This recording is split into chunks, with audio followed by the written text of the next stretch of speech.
We'll move on to the next presentation that features Professor Poonam Malhotra. She is a professor of cardiac anesthesia at the All India Institute of Medical Sciences in New Delhi, and she is the additional secretary of this 10th World Congress. Professor Poonam joins us this afternoon for the next 11 minutes to speak on ECMO and echocardiography.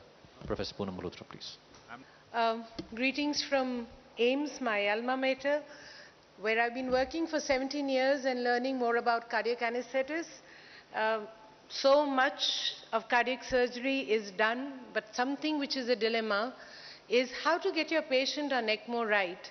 And anything that is right is always right if it is monitored right. And as an anesthesiologist at the helm of affairs, monitoring like an eagle's eye becomes our minute-to-minute, second-to-second habit. I thank Dr. Chopra and Dr. Parashar for giving me this opportunity. ECMO at AIIMS started when ECMO was not being done anywhere in the country about nearly 18 years back in 1999, 98 in fact. We lost a lot of patients till 2005. The mortality was 70%. We were using the centrifugal pumps from Medtronic.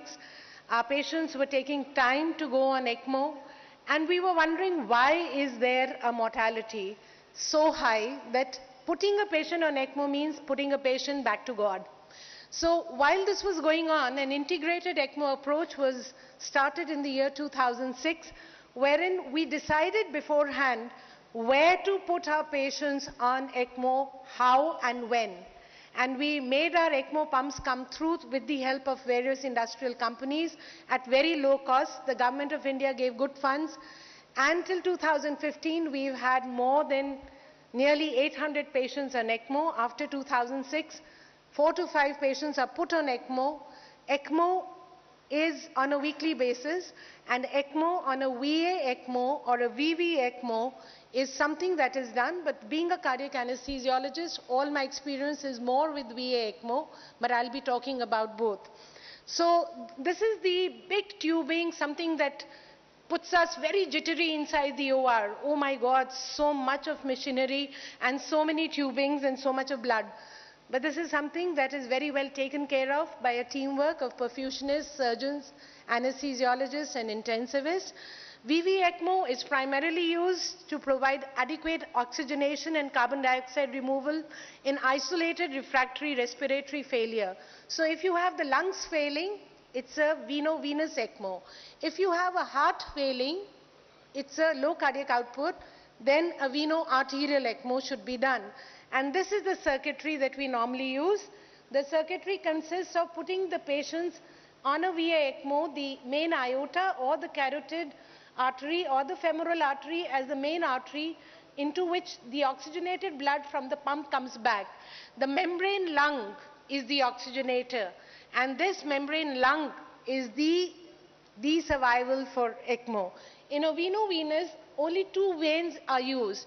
Maybe you're using in the same patient a femoral vein in which one access cannula is put, which takes the blood away from the patient into the oxygenator, and another tubing returns the oxygenated blood from the oxygenator or the membrane lung back into the patient's vein again. So you can imagine if you are getting a vein, taking the blood away to the lung and getting it back into the artery, the cardiac output would be better. So VA ECMO is always better in terms of PaO2. But a lot of complications of VA ECMO are known, we'll discuss that.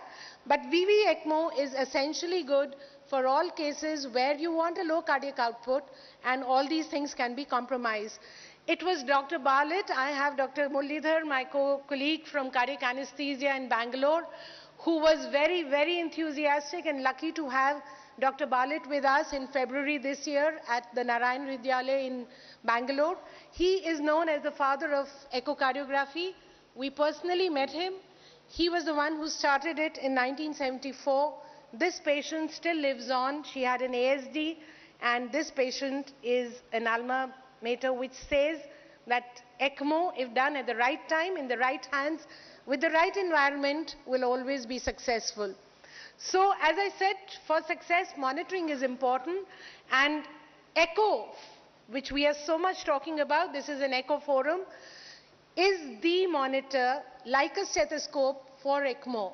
It helps us in choosing our patient selectively well. ECMO should not be put in certain patients which don't need an ECMO. You're wasting the armamentarium and the cost of the patient. It should be monitored for support. The echo is used for monitoring the support. It should be used for during insertion of the cannulas. This is where we all falter. We leave the echo thinking the cannulas will be very nicely put in the hands of surgeons or intensivists. We are wrong there. Detecting complications while the ECMO is on is another use of ECMO, and decision making with cardiac recovery, weaning and bridge to transplant is something that an echo should never be left not done on an ECMO patient. So coming to the first indication for echo during ECMO, aortic dissection is the place wherein we have, Dr. Kapoor just talked about dissections. If you have a patient on dissection, please don't put an ECMO. And aortic valve regurgitation is also a relative contraindication. So is any peripheral or arterial vascular disease. So if you have to choose whether you use a peripheral ECMO like veno-venous fem-fem ECMO, or you have to use a central like an IOTO-RA ECMO, in that case, it is important to do an echo to decide what is the structure of your vasculature of the patient. Every patient will have a different vasculature. A venous to venous ECMO, this is the view, the bicaval view, the modified bicaval view, and the wraparound view or the aortic valve short axis view. You can see the aortic valve here, the tricuspid there. You see the pulmonary valve here, and here this is the SVC, that is the RA, that's the RV, and you have the interatrial septum. Sorry, that's the LA, this is the RA, that's the SVC, that's the IVC. So when you put in your cannulas, the cannula reaches this SVC, and the return cannula is always in this IVC. So the modified bicaval view, we'll come to the views in a minute. So a Chiari's network is also a contraindication because a Chiari network will cause a hindrance at the RA, and it should never be done. Similarly, if you have a PFO, you should not, or an interatrial septal aneurysm, you should not use ECMO in such a patient because an ECMO cannula will come into the RA, will come and settle in the SVC, and a return cannula will be via an IVC. So having a good open SVC, IVC, and an intact interatrial septum is a must, and so is the lumen of any artery when you're putting it in the periphery. So a PFO is also a deterrent, and so is of course an ASD. So once we've chosen that this patient requires an ECMO and we've put it in the first 1 hour or the golden period, then how to insert the cannulas and place these cannulas. Again, as I said, the bicaval view is the best view to do so, and while we are on the bicaval view, do not forget the conventional treatment, the X-ray. Any X-ray on an ECMO patient should show 2 cannulas. These cannulas are the multi-stage access cannula, which is always via a femoral vein. This is the cannula which is coming back or going to in this case, and it is the return cannula from the membrane lung, which is always lower down. It is important as an intensivist to recognize this, the 2 arrows showing the cannula placement, which may not be very good on an X-ray, but are very good on a TE or a transthoracic echo. And the important note here is the access cannula, if a VA ECMO is done, is always placed higher than the return cannula.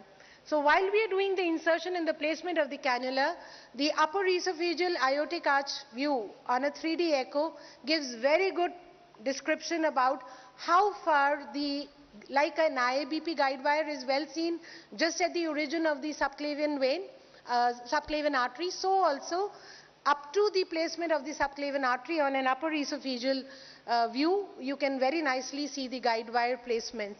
But the mid-esophageal bicaval view remains the view to see the echoes, cannulas, and once this view is got at an angle of about 60 to 90 degrees, it is important to see the interatrial septum, see that the migration of the cannulas is not happening, see the SVC, see the IVC, and at all times do visualize the left upper pulmonary vein, and also if you turn behind and do the coronary sinus view from this view, you can see posteriorly the coronary sinus. Sometimes the cannulas migrate retrogradely into the coronary sinus, and suddenly on the ECMO you'll see the flow coming down. So an echo is very important to tell you about the placement of the cannulas and see that they are not migrating to either the LA appendage or the coronary sinus or across the interatrial septum. So when you see the coronary sinus view, which is, as we all know, a posterior view, and in the ASAE guidelines a modified 28th view, then this view is easily got. You withdraw your probe, turn to the right, and you see the coronary sinus view. And once it is in view, please rule out that the cannula is not placed there. A modified bicaval view can be very nicely seen to see the tricuspid valve. Very occasionally from the RA, if there is a small TR, most of the patients coming on ECMO do have PAH. They will have a TR, and this TR worsening or an MR worsening, if you are seeing on your echo, be very, very careful that your cannula has migrated from the RA into the RV or into the LV. So do see the TR in the MR jet, that's very important. So for insertion and placement of the cannulas, it is important that echo be done.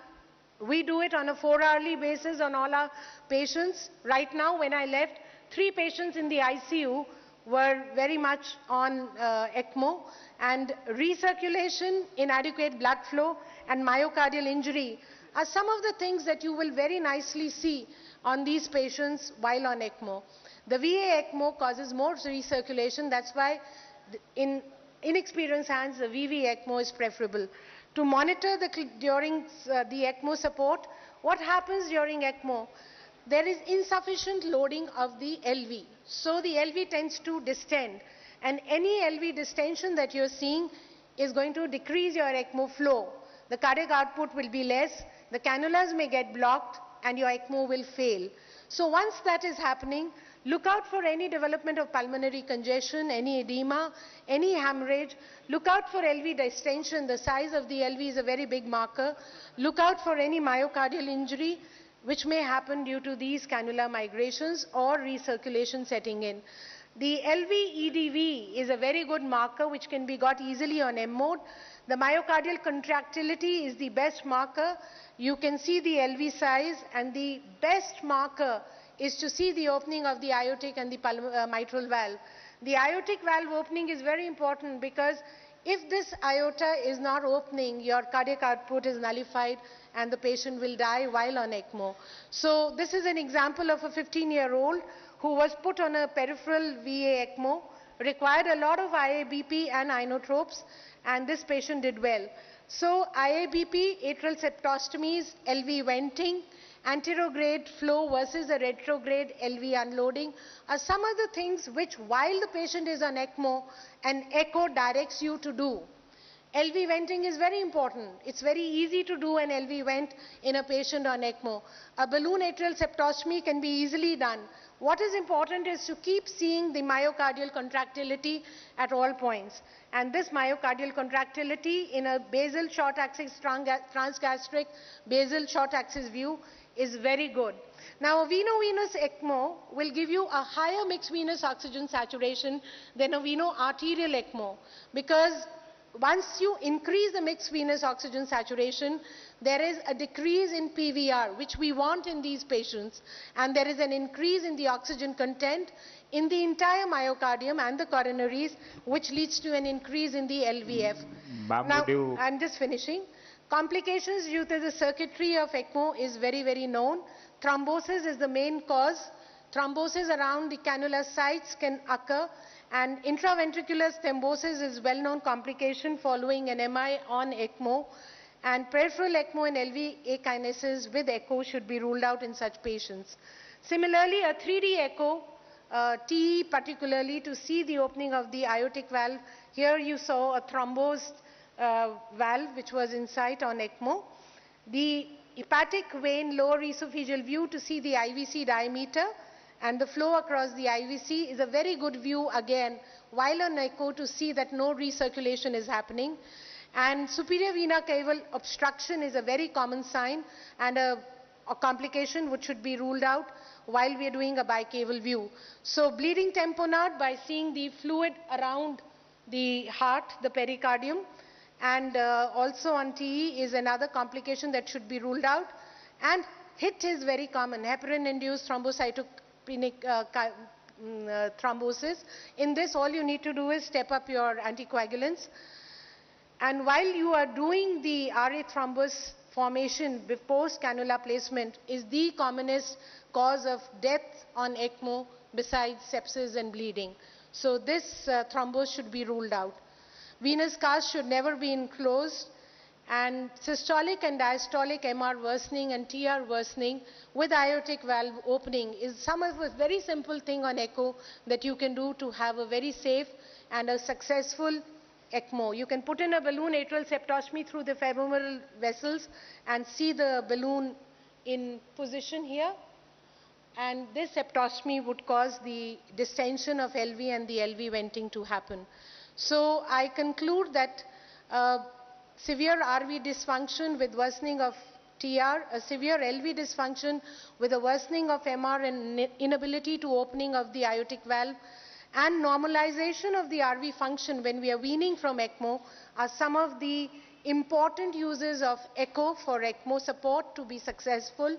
We did Al-Kappa patients and TGA switch patients with integrated ECMO, and we found only a 30% mortality in the last 6 years. In 112 patients died of this 800 that were put on integrated ECMO, which is a very major achievement. We have to pen it down into more publications. That integrated ECMO, if we put the patient on bypass with the ECMO circuitry, so that when you come off bypass, you are having all asepsis, you are saving the cost of the ECMO, and you are giving a live patient by saving the time to put on ECMO. So all these things help and give a good judgment. Hemodynamic parameters at weaning and echo variables make strong echocardiographic artifacts which are generated from guide wires and cannulas to be looked into during placement. Image intensifier in the cath labs help to overcome this drawback which is there of echo. And it is Thomas et al. Who studied the use of chest X-ray as an alternative in this operator-dependent echo for ECMO. So conclusion, echocardiography is now going to be a level 2A evidence to use it during ECMO for initiation of ECMO, for cannula insertion, for hemodynamic monitoring, and for detecting complications so that we have a successful ECMO. No one is more paramount than the patient, and patient safety and success of ECMO is always a teamwork. I thank you all for patient listening. Thank you very much, Chairpersons. We'd like to thank Professor Malhotra for her presentation.